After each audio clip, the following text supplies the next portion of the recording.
Imagine करो आप एक समुंदर के किनारे रहते हो। काम है आपका मच्छी पकड़ना। आप एक दिन एक छोटी सी बोट पर समुंदर में निकलते हो, बस एक दिन के सफर के लिए।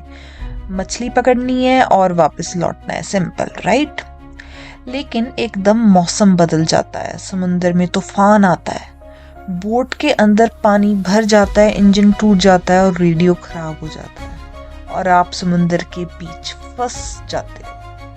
आपको एग्जैक्टली पता भी नहीं है कि आपको समुंदर की लहरें किस तरफ ले गई हैं। दिन बीतते हैं, हफ्ते बीतते हैं, महीने गुजर जाते हैं और फिर एक साल भी खत्म हो जाता है और फिर भी आप जिंदा हो।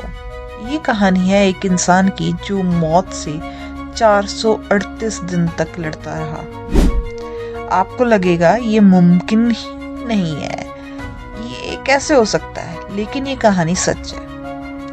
17 नवंबर 2012 ओसे एक फिशिंग ट्रिप के लिए निकलता है। साथ में उसका पार्टनर था एजिक्वेल। ओसे एक तजुर्बेदार आदमी था, लेकिन एजिक्वेल थोड़ा कम एक्सपीरियंस्ड था। उनके पास एक छोटी सी फाइबर ग्लास बोट थी। इसमें कोई कैबिन, शेल्टर या कोई एंकर नहीं होता, सिर्फ इंजन होता है। उनके पास नेट है, एक कूल बॉक्स है और एक रेडियो। दोनों सोच रहे हैं कि बस 30 घंटे का सफर है, जल्दी वापस आ जाएंगे। 2 घंटे के बाद ही लहरें बढ़ने लगती हैं और फिर तूफान आ जाता है। उनकी छोटी सी बोट एक खिलौने की तरह उछल रही होती है। इस तूफान में उनका इंजन बंद हो जाता है। उनके रेडियो में बैटरी लो थी। ओसे ने रेडियो पर हेल्प का मैसेज छोड़ा। ओसे के बॉस को मैसेज मिला, पर उन्हें पता नहीं था कि ओसे को ढूंढना कहाँ है। वो बहुत दूर निकल चुके थे। सर्च टीम 2 दिन तक ढूंढती रही, फिर थक कर वो भी लौट गए, क्योंकि समुंदर में तूफान अभी भी चल ही रहा था। उन्होंने ये समझ लिया कि वो दोनों बचे नहीं होंगे। पॉसिबल ही नहीं है इस सिचुएशंस में सरवाइव करना। पर कहते हैं ना कि जाको राखे साइयां मार सके ना कोई। ओसे और उसके साथी इज़ेकिएल के साथ भी यही हुआ। ओसे और इज़ेकिएल अब ऑफिशियली लापता थे, पर अब उन्हें कोई ढूंढ नहीं रहा था। अब शुरू होती है लड़ाई जिंदा रहने की।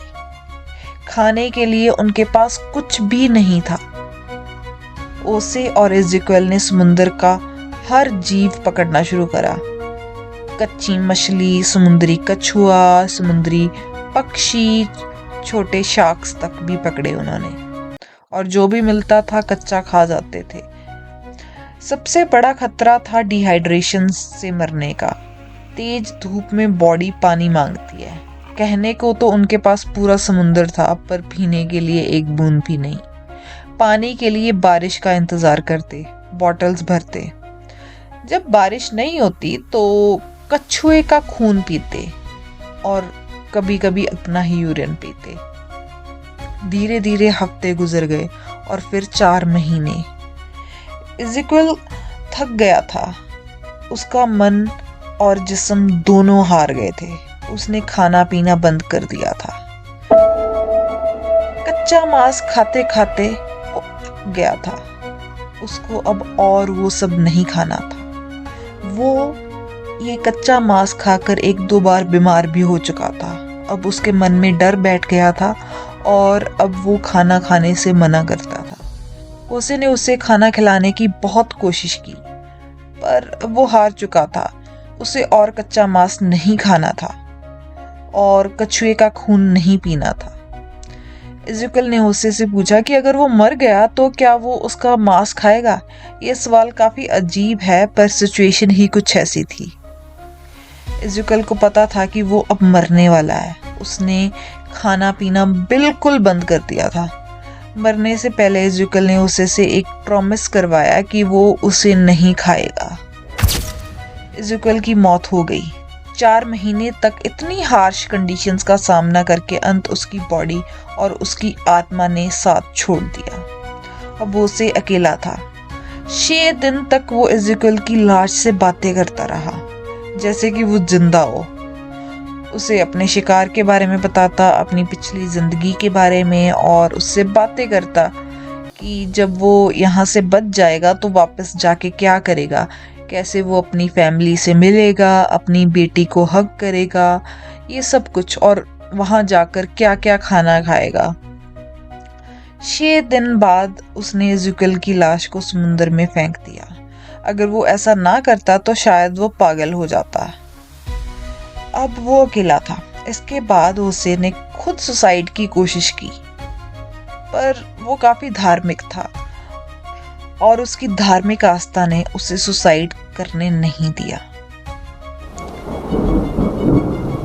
होसे को कई कंटेनर शिप्स दिखे, पर वो उनमें से किसी को भी मदद के लिए नहीं रोक पाया। होसे की बोट काफी छोटी थी, तो शायद कंटेनर शिप्स के कैप्टन को कभी वो दिखा ही नहीं। वो चिल्लाता, अपनी शर्ट्स लहराता, पर कोई भी उसे देख नहीं पाया और वो अकेला का अकेला ही रह जाता।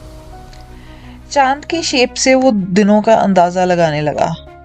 ऐसे करते करते 15 लूनर साइकिल्स बीत गए, मतलब 1 साल से ज्यादा का टाइम हो गया था। उसे तकरीबन उम्मीद छोड़ चुका था, पर एज़ेकियल की तरह भूख से मरना नहीं चाहता था, तो उसने कभी शिकार करना नहीं छोड़ा। अगर कोई पंछी उसकी बोट पे आकर बैठता तो उसे इतना एक्सपर्ट हो चुका था कि वो उसका भी शिकार कर लेता। 438 दिन के बाद होसे को एक छोटा सा आइलैंड दिखा। उसे पहले तो ये लगा कि उसे कोई गलतफहमी हो रही है, उसकी कोई हेलुसिनेशन है, पर जब आइलैंड काफी पास आ गया तो उसे की खुशी का ठिकाना नहीं रहा। वो बोट छोड़कर उस आइलैंड की तरफ तैरने लगा, अपना पूरा जोर लगाकर। वहां पर 2 लोकल्स ने होसे को देख लिया और उसे हॉस्पिटल पहुंचा दिया। होसे के एंकल सूजे हुए थे, वो बुरी तरह डिहाइड्रेटेड था, उसका ब्लड प्रेशर भी बहुत कम था। होसे को 11 दिन तक हॉस्पिटल एडमिट रहना पड़ा।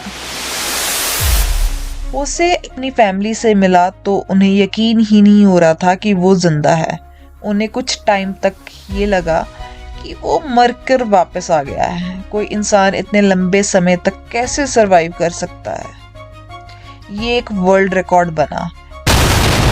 इस कहानी पर एक बुक भी रिलीज हुई, 438 डेज। जब दुनिया ने सुना कि एक आदमी 438 डेज तक समुद्र में जिंदा रहा तो सबको यकीन नहीं हुआ। बहुत से लोगों ने कहा कि ये इम्पॉसिबल है, एक छोटी सी बोट में कोई आदमी इतने दिन सरवाइव कैसे कर सकता है। बोट के ओनर ने भी कहा कि ये मुमकिन नहीं है, कोई आदमी 6-7 महीने से ज़्यादा सरवाइव नहीं कर सकता बिना स्कर्वी की डिजीज़ की। स्कर्वी एक ऐसी डिजीज़ है जो हमें विटामिन सी की कमी से हो जाती है और समुद्र में विटामिन सी का मिलना मुश्किल है। लेकिन साइंस ने इस शक का जवाब दिया। ड्यूक यूनिवर्सिटी के एक्सपर्ट ने कहा कि होसे ने जो बर्ड्स और टर्टल्स का फ्रेश मीट खाया है उसमें विटामिन सी होता है और वहीं उसे स्कर्वी से बचाने के लिए काफ़ी था। लेकिन कंट्रोवर्सी यहीं ख़त्म नहीं हुई। 2015 में जब उसकी कहानी पर लिखी हुई किताब रिलीज हुई तो एज़ेकियल के परिवार ने होसे पर एक और भयानक आरोप लगाया। उन्होंने उस पर $1 मिलियन का लॉ सूट्स फाइल किया, ये कहकर कि होसे ने जिंदा रहने के लिए एज़ेकियल को खा लिया है। ये एक कैनिबलिज्म का केस था। हालांकि होसे ने पहले से ही कहा था कि उसने एज़ेकियल को वादा किया था कि वो उसे नहीं खाएगा, और उसने नहीं खाया और उसने उसकी लाश को पानी में फेंक दिया था। क्या सच है, इस बात का कोई गवाह तो था नहीं खुद होसे के अलावा, तो उसे ये केस जीत गया। होसे की कहानी एक मिरेकल है, लेकिन साथ ही एक मिस्ट्री भी। कुछ लोगों ने यकीन किया, कुछ ने डाउट। साइंस ने कहा कि हाँ, ये पॉसिबल है, बर्ड्स और टर्टल्स का फ्रेश मीट और उनका खून उसको बीमारियों से बचाकर रख सकता है। लेकिन दुनिया के डाउट्स कभी खत्म नहीं हुए। और फिर लॉ सूट। एज़ेकियल के परिवार ने उस पर कैनिबलिज्म का आरोप लगाया। समुद्र के बीच 438 दिन उसने सिर्फ जिस्म से नहीं, अपने दिमाग और अपनी रूह से भी लड़ाई करी। ये कहानी हमें याद दिलाती है कि इंसान चाहे कितना भी कमजोर क्यों ना हो, जब तक उसके अंदर जीने की चाहत है, वो मौत को भी हरा सकता है।